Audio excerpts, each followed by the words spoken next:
चुनरी के रंग लाल तोहार मई हो चुनरी के रंग लाल तोहार मई पीला शेरवा सवारी तोहार मई चुनरी के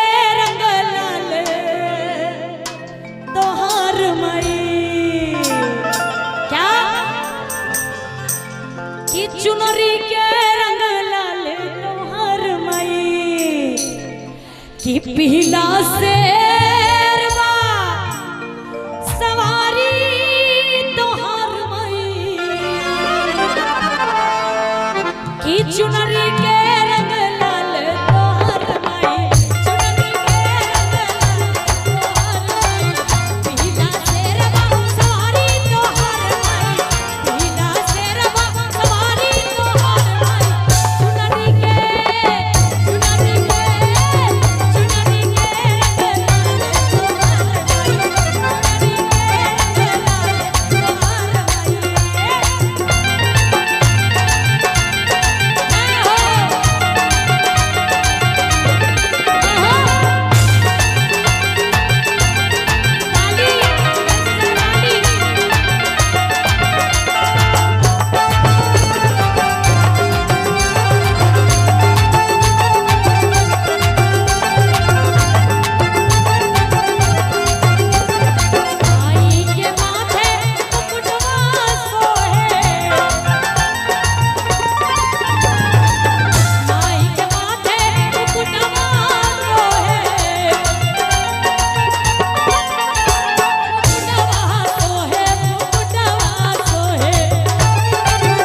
बोलिए सच्चे दरबार।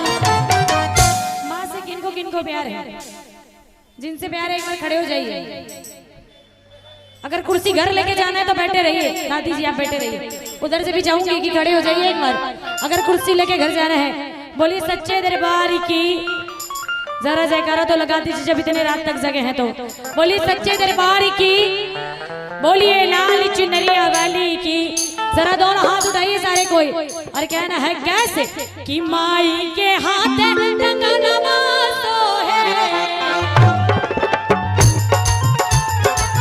माई के हाथ कंगनवा सोहे कंगनवा सोहे कंगनवा सोहे कंगनवा सोहे कंगनवा सोहे।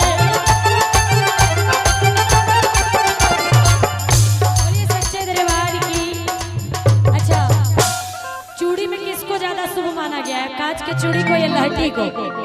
किसको किनको कहना है कैसे?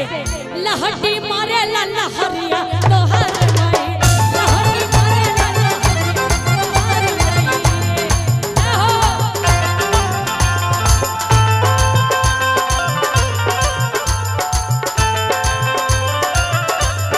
ताली बजा के और सर की तरफ बहुत ही प्यारा आशीर्वाद।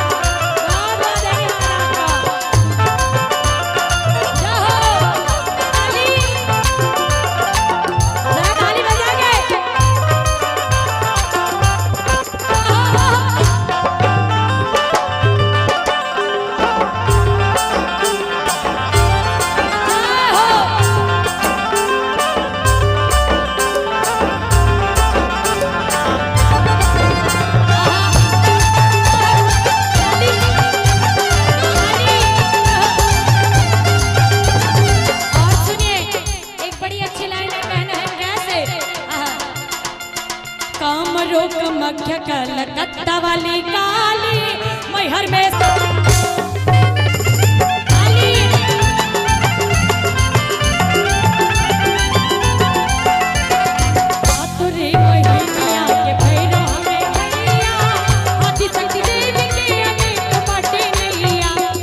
उनकी तरफ से बहुत ही प्यारा प्यारा आशीर्वाद आया।